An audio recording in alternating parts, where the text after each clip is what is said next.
우리 집 주치의와 함께하는 시간 데일리 건강입니다. 오늘 소개해드릴 우리 집 주치의는요. 한의사 신정민 원장이십니다. 안녕하세요. 안녕하세요. 한의사 신정민 원장입니다. 네, 어서 오십시오. 네, 안녕하세요. 네, 자 오늘 어떤 질환에 대해서 알아볼까요? 오늘은 성장기 얼굴 변형 문제를 이야기를 한번 해볼 건데요.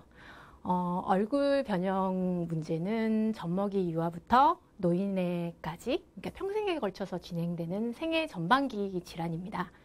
성장기의 습관의 영향으로 사춘기 이후에 한 사람의 얼굴형이 결정되기 때문에 성장기의 얼굴 변형은 조금 더 예방적인 관점에서 다뤄져야 하고, 그리고 육아나 교육을 담당하시는 부모님이나 선생님들이 아이들의 자세 지도부터 습관을 바로잡는 지도가 필요하기도 합니다. 그래서 오늘은 성장기 안면 비대칭 알아보기로 하겠습니다. 네. 자, 오늘은 이 성장기에 이루어지는 얼굴 변형, 그리고 안면 비대칭에 대해서 살펴보도록 하겠습니다. 자, 근데 앞서서 안면 비대칭을 생애 전반기 질환이라고 표현을 하셨어요. 그럼 이게 계속해서 진행하는 진행형 질환으로 봐야 되는 건가요? 생활 속에서 하는 반복적인 습관이 성장 과정에서 얼굴 변형의 패턴을 결정하고 또 한 사람의 얼굴 모양을 또 결정하게 되고 노화의 과정을 거치면서 나쁜 방향으로 계속 진행이 되고 그 패턴이 이제 고착화되면서 한 사람의 건강에까지 영향을 줄 수 있는 생애 전반기 생활 습관병으로 보시면 될 것 같습니다. 그렇군요. 근데 제가 좀 약간 헷갈려서 용어 정리 좀 먼저 하고 가야 될 것 같습니다. 성장기 얼굴 변형이 이게 곧 안면 비대칭인가요? 아니면 안면 비대칭 외에도 다른 얼굴 변형이 더 있을 수가 있는 겁니까? 단순하게 이제 안면 비대칭이라고 하는 증상 하나만을 칭하기보다는 아데노이드 얼굴이나 긴 얼굴 증후군이라고 불리기도 하는 증상들까지 포함해서 이렇게 분류를 하게 됩니다. 네. 평소에 호흡 습관이나 자세 습관이 아이들의 얼굴 형태를 바꾸고 그리고 미용적으로도 예쁘지 않고 또 건강에 또 좋지 않는 그런 얼굴 형태로 고착화되어 어른으로 이렇게 성장하게 된다는 부분에서 이런 성장기 얼굴 변형은 더 예방적인 관점에서 치료를 임하는 것이 좋습니다. 그러면 단순히 얼굴 비대칭뿐만 아니고 뭐 턱이 길다거나 아니면 주걱턱 같은 경우에도 이게 안면 변형으로 봐야 되는 거죠? 네, 그렇죠. 턱이 긴 주걱턱이나 턱이 짧은 무턱, 모두 성장기에 결정된 안면 변형의 결과라고 보면 됩니다. 네. 주걱턱과 무턱은 모두 성장기에 혀의 위치를 어디에 두고 있었느냐가 결정하는데요. 혀를 구강 아래쪽으로 떨어뜨리게 되면 혀가 턱을 밀면서 턱이 길어지고 상대적으로 상악 발달을 유도할 자극이 사라지게 되면서 상악은 뒤로 밀려 있고 턱이 길어진 주걱턱의 얼굴형을 갖게 되는 것이고요. 혀가 뒤로 가 있는 경우는 아래턱이 뒤로 같이 밀리게 되면서 교합이 나빠지고 턱의 성장이 일어나지 않으면서 발생하게 되는 현상입니다. 또 혀로 치아를 밀고 있었다면은 돌출입이라고 하는 특징적인 또 구강 구조를 갖게 되는 것입니다. 그렇군요. 성인에 비해서 좀 변형이 더 쉽게 일어나서 더 주목을 해야 하는 거 아닌가라는 생각에까지 미쳤는데 어떻습니까? 맞아요. 그 성장기는 뼈나 근육 그리고 신경학적인 구조물들이 성장이 아직 이제 완료되지 않았고 어떻게 보면 계속 진행이 되고 있는 거죠. 그래서 나쁜 자극이 지속되면 그 자극에 반응해서 뼈나 근육이 나쁜 방향으로 성장하게 되고 뼈 길이의 성장은 차후에 수술 없이는 교정하기가 상당히 어려워질 수 있습니다. 그러나 같은 양상의 비대칭이라도 이미 아데노이드 얼굴처럼 변형이 일어났다고 하더라도 생활 습관을 교정해주고 치료를 진행을 했을 때 치료 경과는 어른에 비해서 아이들이 훨씬 더 좋습니다. 성인에 비해서 치료 경과가 더 좋은 것도 그러면 성장기이기 때문에 가능하다고 생각을 하면 또 되겠군요. 네, 그렇죠. 그 이유는 이제 성장기 아이들의 경우 이게 회복이 되는 가소성이나 재생력이 어른들에 비해서 좋기 때문에 작은 이런 긍정적인 자극만으로도 정상 상태를 쉽게 회복할 수 있기 때문인데요. 성장 과정에 바른 습관을 지속할 수 있도록 그 습관을 다르게 교정을 한다면은 차후에 진행될 수 있는 나쁜 형태의 얼굴 변형을 많이 예방할 수 있을 것입니다. 또한 치아 교정을 하거나 얼굴 변형 교정을 할 때에도 습관을 교정하는 것이 치료의 바탕이 되어야만 좋은 결과를 얻을 수 있습니다. 앞서서 그런 말씀을 하셨던 것 같아요. 성장기에 갖는 습관이 이제 성인기 얼굴에까지 영향을 준다고 말씀을 하셨던 것 같은데 어떤 습관들이 그러면 구체적으로 좀 영향을 미칠까요? 입으로 숨을 쉬는 구강호흡 습관, 그리고 목을 앞으로 쭉 빼는 자세, 그리고 구부정하게 앉는 습관, 그리고 손가락을 빨거나 손톱을 깨무는 습관, 치아 나는 시기까지 공갈 젖꼭지나 이제 젖병을 오랜 기간 이렇게 빠는 습관, 그리고 음식을 씹을 때 한쪽으로 씹는다던가 또 입을 벌리고 이제 씹는 그런 식사 습관 등도 이런 여러 가지 요인들이 얼굴 형태 변형을 유도할 수 있습니다. 네. 근데 이제 의외로 또 아이들 얼굴 변형에 대해서 부모들이 또 모르는 경우가 많더라고요. 자, 그랬을 때 우리 부모님들이 이 아이들의 얼굴 변형을 인지할 수 있는 그런 어떤 신호가 되는 증상이라고 할까요? 이런 것도 좀 알려주셔야 될 것 같은데요. 네. 집에서 이제 아이들이 얼굴 변형이 일어나고 있다 하고 하는 부분을 감지할 수 있는 중요한 사인은 입을 벌리고 숨을 쉬는 구강호흡 습관이 있는지를 파악하는 것, 그리고 치아를 들여다보시면 되세요. 치아의 부정렬 현상을 보시면 되거든요. 이게 이제 무슨 말이냐면 잠을 자고 있을 때나 평소 아이가 이제 의식을 하고 있지 않을 때 입이 벌려져 있는 모습을 가지고 있다던가, 치아를 봤을 때 치아 정렬이 이렇게 가지런하지 않고 뻐드렁니가 보이고 아래턱이 앞으로 자꾸 나온다던가 뒤로 밀려 있는 듯 이런 이제 교합의 이상을 감지할 수 있는 이런 치아적인 신호를 의미하는데요. 이 두 가지 신호가 이제 감지된다면 우리 이제 부모님들은 우리 아이의 얼굴 변형이 조금씩 진행되고 있다고 봐도 무방할 것 같습니다. 네. 얼굴 변형 말고 또 건강상의 문제로 이어질 수도 있을 것 같은데요. 이게 어떤 문제로 또 진행이 될 수 있을까요? 구강호흡을 반복하게 되면 아데노이드 얼굴이라고 상악이 이제 아래로 길어지고 턱은 또 뒤로 밀리는 이런 이제 특징적인 얼굴 형태가 이제 나타나게 되는데요.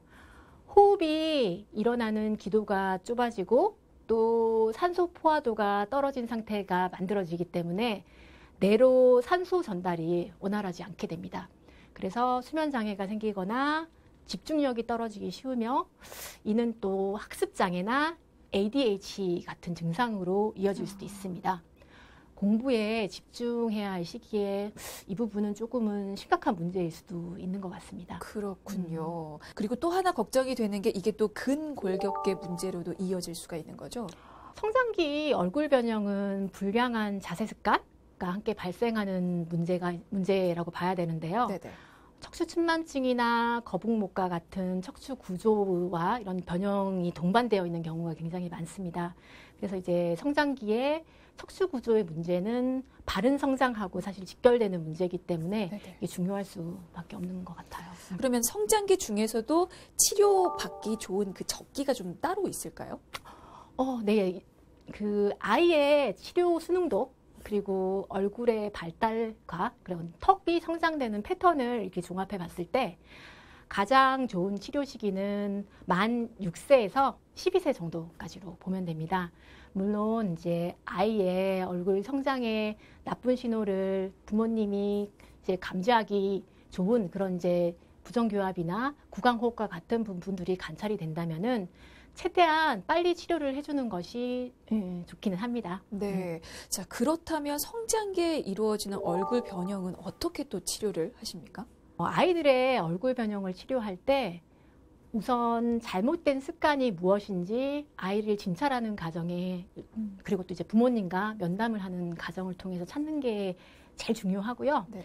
그리고 그 습관을 부모님도 그리고 아이도 이제 함께 인지를 해서 생활 속에서 그때그때 교정할 수 있도록 이렇게 교육을 하는 것이 유아의 얼굴 변형을 치료를 할 때 가장 중요한 부분이라고 봐야 합니다.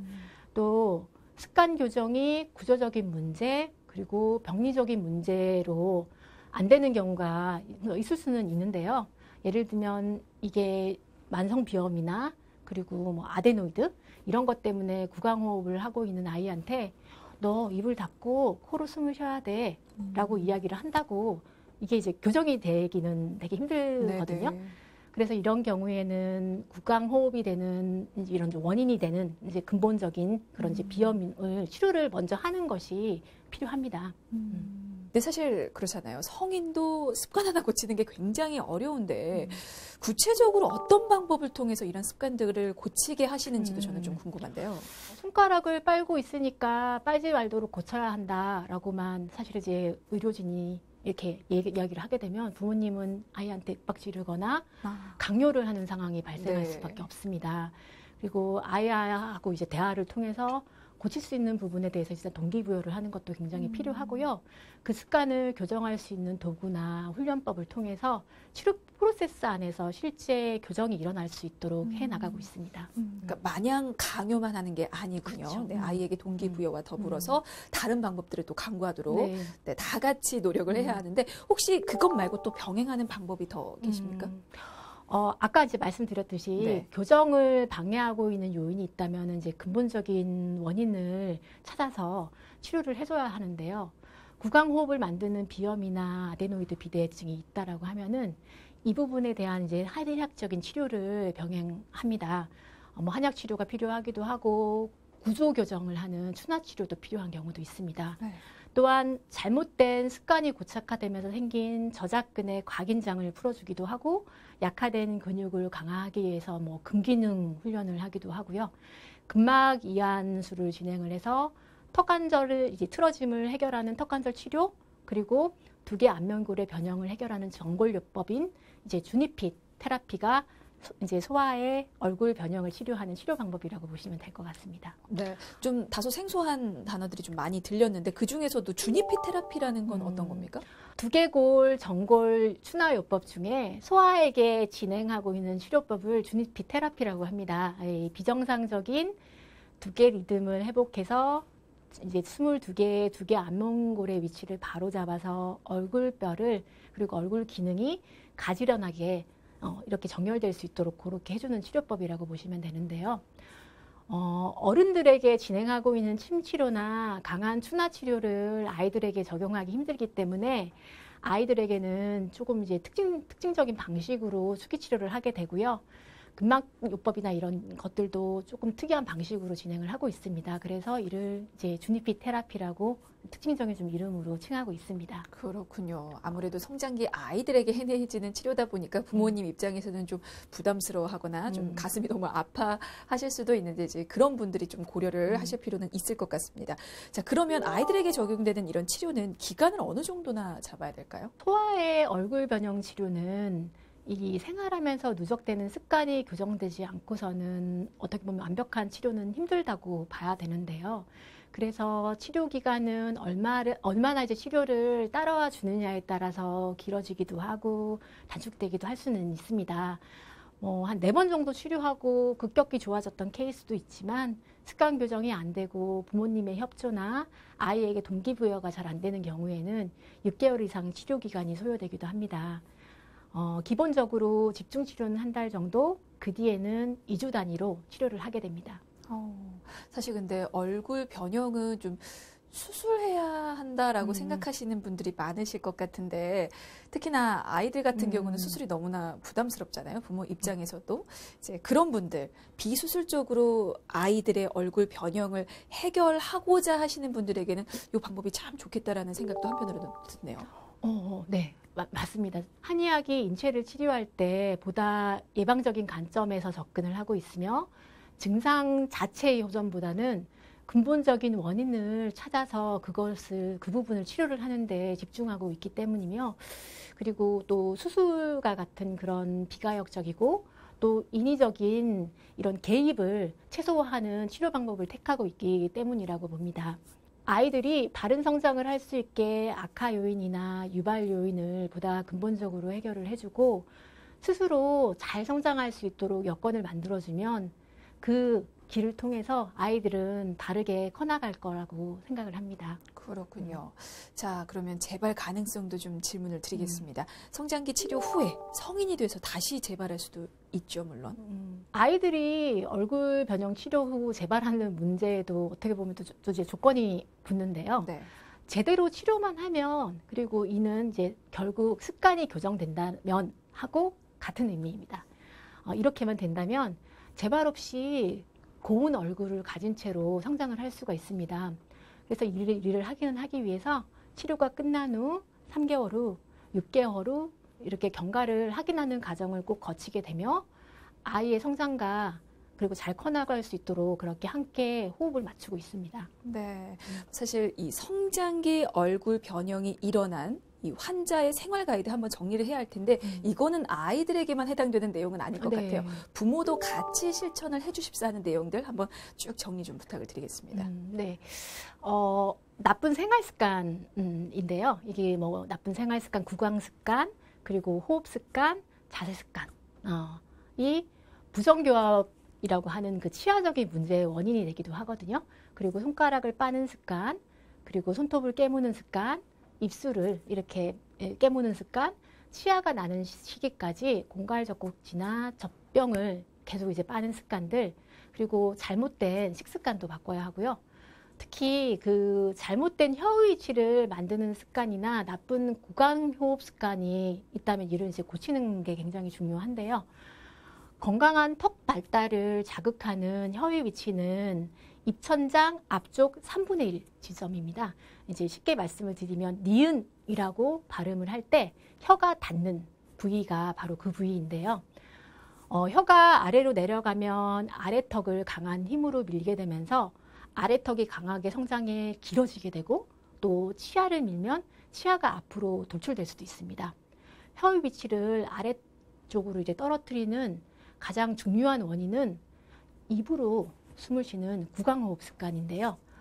구강호흡을 하게 되는 이유는 뭐 아까 말씀드렸듯이 뭐 비염이나 아데노이드 비대, 편도 비대 이런 것들이 원인이 돼서 코로 이제 원활하게 숨을 쉴 수 없는 병리적인 원인들도 있지만 스마트폰에 어린 나이에 노출되면서 얼굴을 앞으로 쭉 빼고 하루 종일 이제 구부정하게 아래를 이렇게 쳐다보는 그런 나쁜 습관으로 구강호흡을 하는 패턴을 보이는 아이들이 많이 이제 늘어나게 된 사회 환경적인 원인도 저는 이제 크게 작용했다고 보고 있습니다. 네, 알겠습니다. 자, 이런 습관들 우리 아이들만 고친다고 되는 일은 아닙니다. 우리 부모님들도 나쁜 자세 습관 같이 고쳐주십시오. 자, 오늘은 성장기 얼굴 변형에 대해서 살펴봤고요. 지금까지 한의사 신정민 원장이었습니다. 말씀 감사합니다. 네, 감사합니다.